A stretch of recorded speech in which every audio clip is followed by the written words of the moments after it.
দেখা যাক কেমন হয়। আজকের রান্নাটা তো অনেক সেই হবে মনে হচ্ছে। বিসমিল্লাহির রহমানির রহিম। ইলিশ মাছ আমি যেই সাইজের ইলিশ মাছ কিনেছি এই সাইজের ইলিশ মাছ আমার 4টা 1 কেজি হয়েছে। হ্যাঁ, 4টা 1 কেজি হয়েছে, দাম নিয়েছে 900 টাকা কেজি। সরি বন্ধুরা, রাতে ভাত খাবো তো খাওয়ার কিছু নেই, তো যে কারণে এখন দুটি ইলিশ মাছ ভাজবো। অলরেডি আমি চুলায় দিয়ে দিয়েছি, দুটি ইলিশ মাছ ভাজবো, ভেজে রাতে ভাত খাবো। তো আপনারা দেখেছি, এই যে দেখুন অলরেডি আমি মাছ বসিয়ে দিয়ে আমি ভিডিও অন করেছি। এই দেখতে পাচ্ছেন, খুব বেশি একটি পুরবো না, মানে একদম কড়া ভাজা আছে না, সেই কড়া ভাজাটা করবো না। তো কে কে ইলিশ মাছ খেতে ভালোবাসেন অবশ্যই কমেন্টে জানাবেন।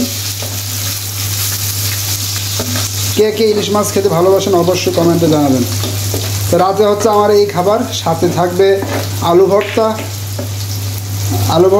না থাক, আলু ভর্তা খাবো না, কারণ আলু ভর্তাটা আবার ফ্রিজ থেকে নামিয়ে গরম করতে হবে। ও তারপর সাথে আছে কচু শাক, আজকে আমি এই খাবো। তো আপনারা কে কে ইলিশ মাছ খেতে পছন্দ করেন অবশ্যই কমেন্টে জানিয়ে দেবেন। এই হচ্ছে আমার রাতের খাবার, তো সাথে থাকুন। আজকে আমার এই রান্নাটা আসলে কখনো আমি ইলিশ মাছ ভাজি নাই, আমার জীবনের এই প্রথম আমি ইলিশ মাছ ভাজতেছি। তো কেমন হলো সেটা অবশ্যই জানাবেন। আমি ভাত খাওয়ার সময় আমি আপনাদেরকে দেখাবো আমার ভিডিওতে, সে পর্যন্ত সাথে থাকুন। হ্যাঁ, পুড়ে গেল মনে হয়, দেখি একটু উল্টাই দেই। বেশি একটু করকরা ভাজি যেটা, সেই ভাজিটা করবো না, হালকা হালকা ইয়ে রাখবো।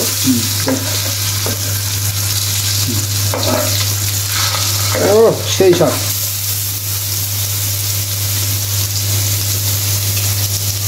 পেঁয়াজ দিয়ে দিলাম। হ্যাঁ, আমি পেঁয়াজ দিয়ে নাড়া দেবো। পেঁয়াজগুলোকে হালকা লাল লাল ভাজা করবো না ঠিক, বাট হালকা একটু ভাজবো আর কি, ভেজে নিব। ইলিশ মাছ দিয়ে পেঁয়াজ ভাজি দিয়ে সাথে একটু তেল, যদি আমার আসলে সরিষার তেল নাই, সরিষার তেল দিয়ে ভাজলে আরও মজা হতো, গ্রানটা আরও অনেক সুন্দর হতো। তো কে কে আপনারা এইভাবে রান্না করে খান, এইভাবে ভাজি করে খান, সেটা অবশ্যই জানাবেন। এই ইলিশ মাছ কিন্তু আপনার কি বলে এটাকে, কড়া ভাজাটা ভালো লাগে না, হালকা ভাজাটা ভালো লাগে। হ্যাঁ, সাথে থাকুন। তো বন্ধুরা দেখুন, এখানে হয়ে গেছে, কি বলে এটাকে, আমার মাছ অলরেডি ভাজা হয়ে গেছে। দেখেন মাছের সাথে, মাছ থেকে অনেক প্রচুর তেল উঠছে। তো মাছের সাথে কি আছে, যে দেখুন কচু, এই ফ্রিজ থেকে নামালাম। এই কচু ইলিশ মাছের মাথা দিয়ে ভেঙে কচু কী করে শাক রান্না করেছি, এই যে দেখতে পাচ্ছেন। এটা আমি একটু নাড়া দিব। আসলে আমি কখনো এরকম রান্না করি নাই, প্রথম। যারা আমার চ্যানেলে নতুন আছেন অবশ্যই আমার চ্যানেলটিকে সাবস্ক্রাইব করে সাথে থাকবেন। বন্ধুরা, রান্নাবান্না আসলে অনেক কষ্ট, ঠিক আছে, রান্নাবান্না আসলে অনেক কষ্ট। কেননা আমি যখন চুলায় মাছ ভাজতে দিয়ে আসছিলাম, এখন আবার কচু শাক বসাইছি, একটু পরপর গিয়ে দৌড় দিকে দেখে আসতে হয় যে কড়াইতে লেগে গেছে কিনা, প্লাস মাছটা পুড়ে গেল কিনা। তা আমরা যারা মনে করি যে আসলে বাসায় যারা মহিলারা যে কাজগুলো করে অনেক সহজ, আসলে এত সহজ না, অনেক কনসেন্ট্রেট দিয়ে রান্না করতে হয়, মনোযোগ দিয়ে রান্না করতে হয়, না হলে রান্না খারাপ হয়ে যায়, লবণ বেশি হয়ে যায়, লবণ কম হয়ে যায়। আসলে আমি আজকেও বুঝতেছি যে না, রান্না করাটাও একটি আর্ট, রান্না করাটাও অনেক কষ্টের কাজ। আমার আরেকটি কল আসছে।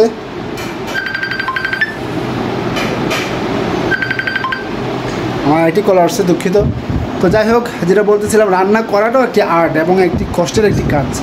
আমি যেমন চুলায় বসিয়ে দিয়ে আসছি, এই দাঁড়া দেখি কী অবস্থা, মা চুলায় কি আবার পুড়ে গেল নাকি, একটু দেখতে হবে এখন আমাকে। দেখুন, এই যে বসাই দিয়ে গেছিলাম, একটা টেনশন যে আসলে কী অবস্থা, পুড়ে গেল কিনা। না পুড়ে নাই মনে হয়, তাই না? না, পুড়ে নাই।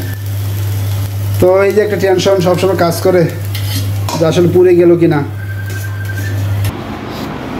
তো আমি দেখে আসলাম যে না, আসলে পুড়ে নাই। আর কিছুক্ষণ লাগবে, কিছুক্ষণ পরেই আমি নামিয়ে ফেলবো। এটা হচ্ছে কচু শাক। আহারে বারবার কল আসতেছে।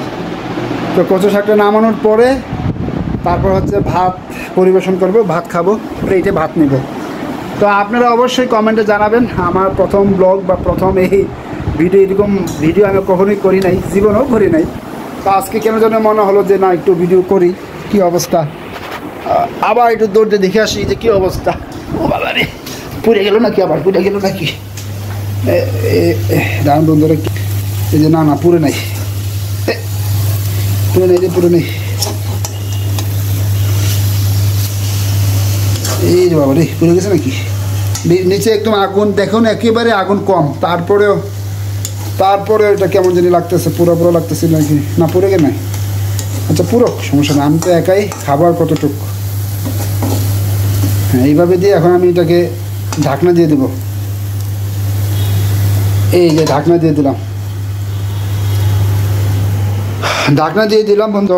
আবার একটু পরে যাব, একটু পরে গিয়ে আমি আবার দেখবো যে কী অবস্থা। শেষ পর্যন্ত কেমন হয় আল্লাহ জানে, থাকুন সাথে দেখুন। তো বন্ধুরা, ফাইনালি আমার এটা কমপ্লিট হয়ে গেল রান্না। এখন আমি খেতে বসছি। দেখুন আমি আপনাদের সামনে পরিবেশন করে নিয়ে আসলাম। যদিও খুব ভালো হয় নাই, তারপর আপনি একটু কমেন্ট করে জানাবেন। দেখাচ্ছি আমি আপনাদেরকে। এই যে দেখতে পাচ্ছেন, এই হচ্ছে ইলিশ, যেটা আমি একটু আগে আমি ভাজি করলাম। আর এই হচ্ছে কচু শাক, সাথে মরিচ। ও আমার মনে হচ্ছে সেই স্বাদ হবে। তো আমি খাই, আপনি একটু দেখুন, সাথে থাকুন। তো বন্ধুরা, আমি টেবিলে চলে আসলাম। তো টেবিলে এখন এসে খেতে বসছি। এই যে দেখতে পাচ্ছেন। তো দেখা যাক কেমন হয়। আজকের রান্নাটা তো অনেক সেই হবে মনে হচ্ছে। বিসমিল্লাহির রহমানির রহিম। ইলিশ মাছ, আমি যেই সাইজের ইলিশ মাছ কিনেছি, এই সাইজের ইলিশ মাছ আমার 4টা 1 কেজি হয়েছে। হ্যাঁ, 4টা 1 কেজি হয়েছে। দাম নিয়েছে 900 টাকা কেজি, 950 টাকা কেজি। দামটি কেমন হয়েছে অবশ্যই আপনারা কমেন্টে জানাবেন।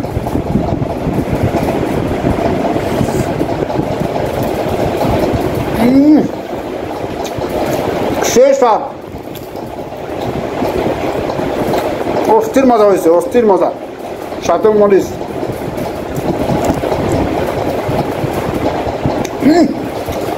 আলহামদুলিল্লাহ। বন্ধুরা অনেক মজা আছে, না খেলে আপনি বুঝবেন না। একদিন আপনাদের সবার দাওয়াত রইল, আপনি চলে আসবেন। দেখুন, এটা হচ্ছে কচু শাক, এই কচু শাকটা ইলিশ মাছ দিয়েই রান্না করা হয়েছে। ইলিশ মাছের যে মাথা আছে, মাথা দিয়ে ভেঙে কচু শাকটা রান্না করা হয়েছে।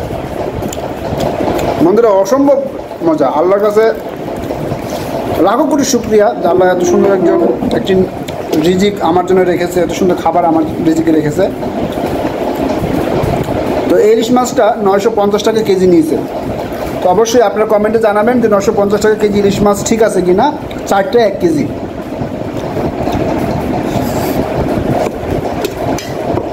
আলহামদুলিল্লাহ। ঠিক আছে বন্ধুরা, ভালো থাকবেন। নেক্সটে আমি আরও ভালো ভালো ভিডিও দেবো। আল্লাহ হাফেজ।